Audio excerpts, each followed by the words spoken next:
আসসালামু আলাইকুম। আমি তন্নি কথা বলছি চট্টগ্রাম থেকে। Welcome back to my channel Tonni's daily simple lifestyle. কী অবস্থা সবার, আশা করছি সবাই ভালো আছেন। আলহামদুলিল্লাহ, আমিও মোটামুটি ভালো আছি। এখন বাজে হচ্ছে সকাল 5:30।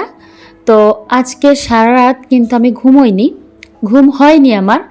তো এই সকাল থেকে উঠেই ভাবলাম সংসারের কাজ স্টার্ট করে দেই, দেখি সারাদিনে কয় ঘন্টায় কাজটা শেষ করতে পারি। ছোট্ট 2টা বেবি নিয়ে আমার তো কাজ শেষ হয় না বললেই চলে। তো এই তো আপনাদের সাথে শেয়ার করছি। আপনাদের কেমন লাগবে জানি না, প্লিজ একটি লাইক দিয়ে ভিডিওটি দেখা শুরু করবেন। আর যদি ভালো লাগে চাইলে আমার এই চ্যানেলটিকে সাবস্ক্রাইব করতে পারেন।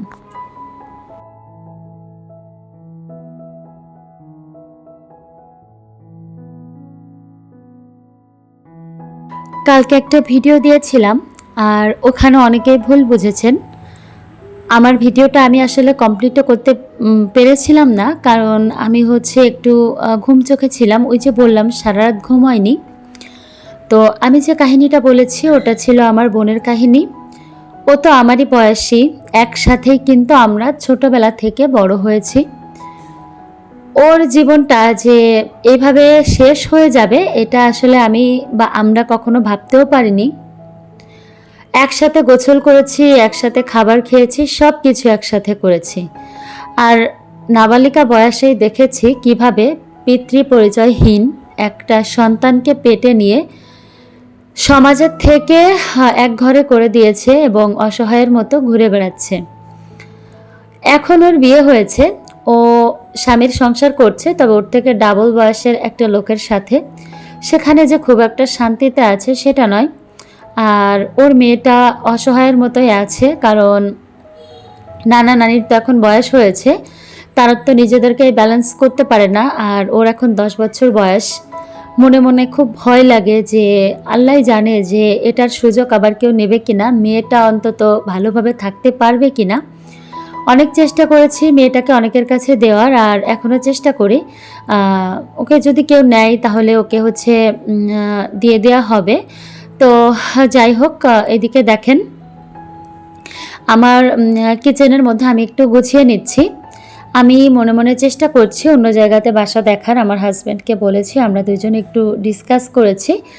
আসলে আমাদের এখন আর এই পরিস্থিতি নেই যে আমরা অন্য কোথাও বাসা নেব। আমাদের যদি ছাদ ফোটা হয়ে ঘরে পানিও পড়ে তাও আসলে এখানে থাকতে হবে, কারণ আমাদের আর কোনো এনার্জি নেই বাসা চেঞ্জ করার।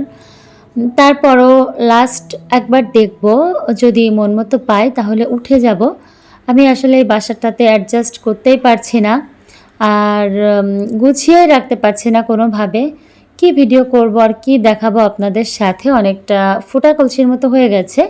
আমি এক পাশ দিয়ে গোছাচ্ছি আর এক পাশ দিয়ে কেমন যেন এলোমেলো হয়ে যাচ্ছে। তো আসলেই আমার আর ভালো লাগছে না, কি করব বলেন তো।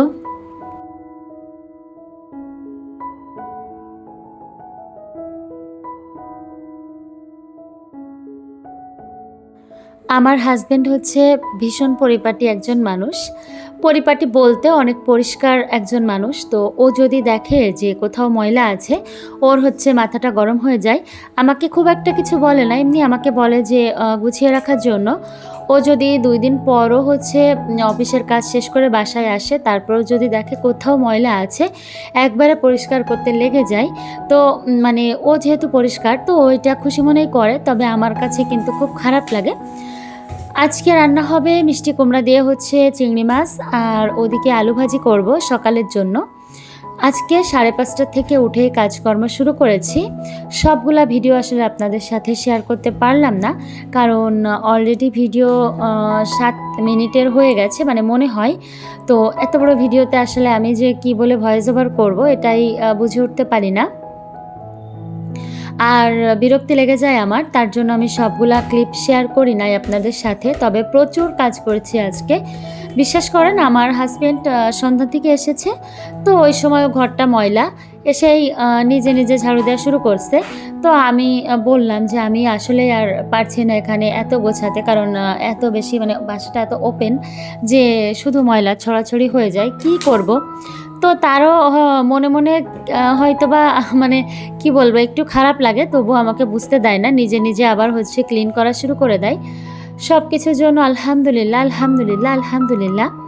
তো আল্লাহ তাআলা যা করে ভালোর জন্য করে এবং আল্লাহ তাআলা প্রত্যেকের জীবনসঙ্গী তো তার পছন্দ অনুযায়ী দিয়ে রেখেছেন। আমরাই আসলে দুনিয়াতে বুঝতে পারি না। তো এই যে এদিকে আমি হচ্ছে র‍্যাকটাকে একটু গুছিয়ে নিচ্ছি। আসলে একটু সময় নিয়ে কাজ করলে, সপ্তাহে ১ দিন দেখা যায় সময় নিয়ে কাজ করলে আর সব জায়গায় একটু ভালো করে নজরদারি করলে দেখা যায় যে ঘরবাড়ি কিন্তু খুব মানে গোছানো থাকে, পরিপাটি থাকে।